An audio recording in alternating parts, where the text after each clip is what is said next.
Alors bonjour tout le monde, bienvenue à The Paperman Chronique numéro 2. Comme je l'avais indiqué sur mon profil Facebook aujourd'hui, pour cette deuxième chronique, je vais vous parler d'une série de bandes dessinées science-fiction française qui a été écrite par M. Denis Bajram, qui a été éditée de 1998 en 2006 par les éditions Soleil. Par la suite, elles ont changé de maison d'édition pour les maisons d'édition Quadrant. Alors je vous parle aujourd'hui de Universal War One, édité en 6 tomes. Ce que je tiens dans mes mains, c'est la version intégrale des 6 tomes aux éditions Quadrant. On ne le voit pas ici, mais c'est vraiment aux éditions Quadrant. Et comme je l'ai indiqué, ça a été écrit par M. Denis Bajram. Qui est M. Denis Bajram? C'est un BDiste français, qui est un BDiste très impliqué dans sa communauté, très impliqué également au niveau du monde de la BD en France. Il a été avec plusieurs collègues l'investigateur des états généraux de la bande dessinée, excusez-moi, pour essayer de comprendre la crise de la BD qu'il y a présentement en Europe, parce que oui, il y a une énorme crise en BD. Alors c'est quelqu'un qui a son métier à cœur et qui aimerait beaucoup que tous les BDistes puissent vivre de ce métier-là, ce qui n'est malheureusement pas le cas. Alors c'est un dessinateur, bien entendu, hors pair, qui met beaucoup de détails dans ses dessins, beaucoup de temps dans ses dessins également, qui joue avec les ombres et les lumières et avec les couleurs de façon magistrale. Et c'est un grand scénariste qui réussit à raconter des histoires très complexes, mais de façon à ce que ses lecteurs ne se perdent pas. Alors c'est un très bon vulgarisateur et c'est quelqu'un qui est capable de bien schématiser sa pensée. Alors de quoi ça parle Universal War One? Universal War One, bien entendu, ça parle de guerre, ça parle également d'espace-temps et de paradoxes temporels qui peut découler des voyages qu'on va faire dans le passé. Alors, on va suivre l'aventure de l'escadrille Purgatory, qui est une escadrille de personnes qui sont des repris de justice. Ce sont tous des officiers qui sont en attente de jugement et ils vont former l'escadrille Purgatory, qui va être amené à enquêter sur l'apparition d'un immense mur dans les abords de Saturne. Et on va comprendre que ce mur-là va avoir été posé là par une faction rivale au gouvernement qui veut déclarer la guerre. Et ça va en découler, bien entendu, le premier acte de la guerre civile, mais qui va devenir plus tard dans l'histoire la guerre universelle. Universal War, de là le titre. C'est une histoire complexe parce qu'on va vraiment parler de voyage dans le temps, dans le passé, dans le futur, les paradoxes que ça va créer. Il y a beaucoup de nouvelles technologies, l'antigravité, c'est scientifiquement très fiable. D'ailleurs, la bande dessinée a été citée dans une revue scientifique comme étant très fiable au niveau scientifique. Donc, M. Bajram a fait énormément de recherches pour écrire cette BD-là. La force de la BD, c'est ses personnages.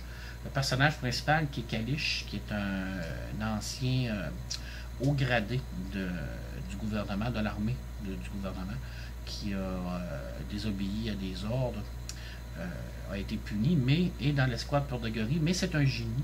Et ça va être lui qui va être amené à comprendre tout le pourquoi de cet acte de guerre et de l'apparition du mur. Alors c'est vraiment un personnage qui est vulnérable.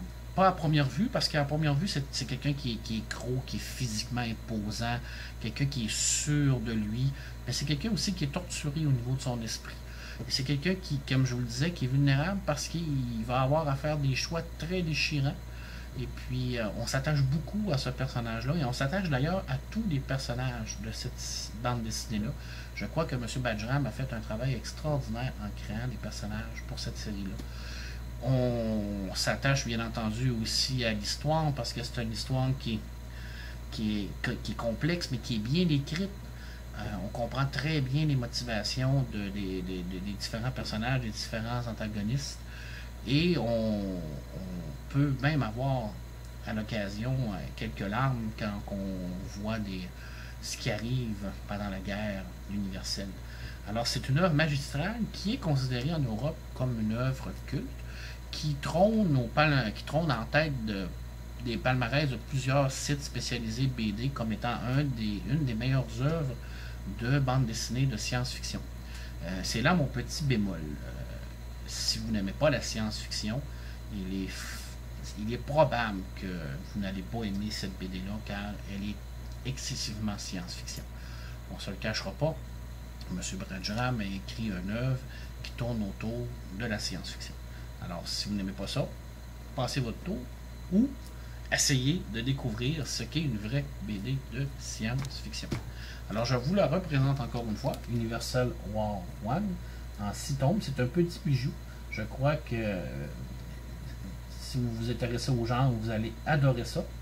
Et j'en ai discuté avec l'auteur parce qu'il a écrit un deuxième cycle qui est Universal War 2, qui est paru. Les 2 premiers tomes sont parus. Et puis, j'avais beaucoup d'appréhension pour Universal War 2 parce que je me demandais comment l'auteur pouvait atteindre un niveau de perfection pour égaler son premier cycle. Et puis, j'ai été fortement surpris de voir que M. Bajram a réussi à se renouveler pour Universal War 2, ce qui est beaucoup plus humain qu'Universal War 1 à mon avis pour l'instant. On a 2 tomes de paru. Alors, ça prouve encore une fois que M. Bajram est un génie de la BD. Et un petit côté qu'on voit beaucoup dans cette BD-là, c'est le petit côté revendicateur de M. Bajram, qui est, comme je vous le disais tout à l'heure, très impliqué dans sa communauté. Et puis, on veut ça en tant que lecteur, que les BDistes nous parlent de leurs revendications, nous parlent de leurs préoccupations. Et M. Bajram s'en cache pas. Et puis, on le retrouve là-dedans. Et c'est bien parce que M. Bajram, je crois, fait partie de l'élite en France au niveau des BDistes. Et on veut les entendre. Ça sert à ça, la BD aussi. Ça sert à faire réfléchir. Hein? C'est pas écrit pour des enfants de 6 à 9 ans, là, pour citer un chroniqueur que je ne nommerai pas. Mais je peux vous le jurer que Universal War 1 n'a pas été écrit pour les kids. Ça a été écrit pour des lecteurs plus adultes. Là. Alors, une magnifique BD qui est disponible à la bibliothèque. Alors, si vous voulez venir l'emprunter ou la lire sur place, aucun problème. Ça va nous faire plaisir. Alors, merci beaucoup. Et je vais vous souhaiter à tous des très bonnes vacances.